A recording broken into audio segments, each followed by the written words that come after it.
Bonjour à toutes et à tous, c'est Arak et aujourd'hui on se trouve pour une nouvelle vidéo.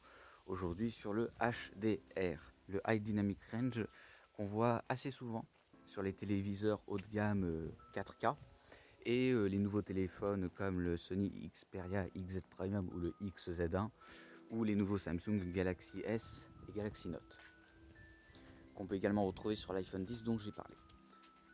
Donc du coup je vais comparer, pas réellement comparer avec des tests ou des trucs comme ça, mais expliquer le fonctionnement de l'HDR, qu'est-ce que c'est, quel est son but. Le but de l'HDR, ce n'est pas d'avoir une plus grosse résolution, c'est le but d'avoir des couleurs, un plus grand panel de couleurs. La colorimétrie de base sur un écran est d'une colorimétrie de 8 bits, c'est-à-dire 256 couleurs.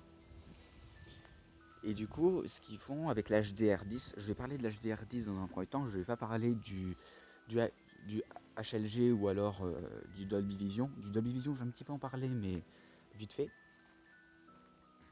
Alors le HDR10 a une colorimétrie, enfin une plage dynamique de 10 bits.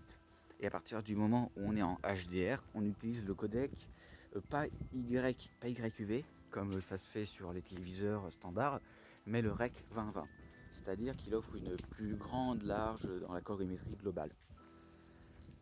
Le but, c'est pas avec une résolution de se rapprocher de l'œil humain, c'est avec au niveau des couleurs. C'est-à-dire par exemple avec l'HDR, ça se voit d'ailleurs quand on fait des photos, quand vous avez un appareil photo ou un téléphone qui fait des photos en HDR, par exemple les lieux en contre-jour, par exemple l'HDR en fait ça se mesure par par exemple vous voyez, vous avez une pièce sombre, vous avez une fenêtre et depuis cette fenêtre il y a un gros faisceau de lumière qui arrive. Alors je parle avec un téléphone parce qu'avec un appareil photo ou une caméra normale ça fonctionne pas de la même façon. Je vais dire avec un téléphone pour simplifier. Soit, par exemple sur la scène, soit vous visez la pièce qui sera bien éclairée comme il faut, mais la fenêtre sera complètement cramée. Soit vous visez ce qu'il y a derrière la fenêtre, c'est-à-dire vous verrez le paysage ou d'autres éléments, mais vous ne verrez pas l'intérieur parce que l'intérieur sera tout obscur. Et bien l'HDR, lui, ce qu'il va faire, c'est, vu qu'il fonctionne avec des f-stop et une colorimétrie beaucoup plus avancée, c'est-à-dire qu'il va, par exemple, vous pourrez voir les deux. C'est-à-dire que vous pourrez voir le, la pièce sombre, mais pas trop, vous la verrez normalement, et vous verrez ce qu'il y a derrière cette fenêtre, sans problème. Après, il faut que les sources en HDR soient bien faites, parce qu'il peut arriver que si le HDR est mal fait, les couleurs soient tout à fait flashy. Par exemple, des verres radioactifs de Tchernobyl, ça peut arriver, ça arrive d'ailleurs. D'ailleurs, c'est ce qui est vendu sur la plupart des nouveaux Blu-ray 4K HDR, mais je tiens juste à préciser une chose. Les constructeurs nous disent le HDR, c'est-à-dire le REC 2020 ou le HDR10, ne peut pas être mis sur des téléviseurs Full HD. Alors, je pars du principe qu'un téléviseur, ils disent un téléviseur, mais moi je vais partir du principe que c'est une dalle. Sony a prouvé le contraire.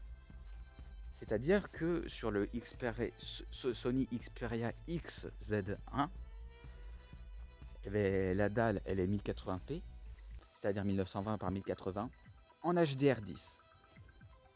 Et les constructeurs nous disent, pour avoir de l'HDR, il faut au minimum du 4K. Preuve que c'est que du marketing et que c'est tout à fait possible. Après, c'est surtout pour faire vendre du 4K et pour que le 4K s'impose de plus en plus vite. Je vais parler vite fait du Dolby Vision. Alors le Dolby Vision, lui, il se base sur une plage de couleurs de 12 bits. Donc on est déjà beaucoup plus au-dessus du SDR. Le SDR c'est du 8 bits et du HDR10 qui est du 10 bits. On est 2 bits au-dessus. Et du coup, lui, le Dolby Vision, c'est simple. Lui, il gère la colorimétrie frame par frame. C'est-à-dire que chaque image est gérée avec un ton de colorimétrie qui n'est pas identique à la précédente. C'est à peu près ça le fonctionnement de base. Après, je ne vais pas m'étaler dessus car je ne le connais pas très très bien. Bon. Après, l'HDR, le problème de l'HDR aujourd'hui, c'est qu'en fait, il y a, à part dans le domaine pro, très peu d'appareils dans le grand public filment en HDR. À la limite, il y a le GH5 ou des caméras professionnelles, mais ça reste quand même du matériel qui coûte assez cher. Du coup, c'est pas c'est pas au premier magasin de photos ou de vidéos que vous trouverez une caméra, un appareil photo et encore moins un téléphone qui pourrait filmer en REC 2020. Peut-être à la limite faudrait voir si le smartphone de Red fait ça, même s'il a été plutôt misé de base sur la réalité augmentée. Faudra voir. Mais ce serait bien que le codec REC 2020 et qu'il puisse filmer avec une colorimétrie de 10 bits. Alors, je tiens juste à préciser, ce n'est pas parce qu'il supporte la colorimétrie de 10 bits, que forcément il va les exploiter. C'est-à-dire que derrière, c'est mieux de faire quand même un petit peu de traitement, histoire que tout soit pas trop flashy. Comme je l'ai dit, il faut pas, par exemple, si vous faites une scène en pleine nature, les verres des feuilles, il ne faut pas qu'elles soient flashy, il faut qu'elles soient justes. Voilà, je vais m'arrêter ici pour aujourd'hui. Je vous dis à la prochaine vidéo et à plus.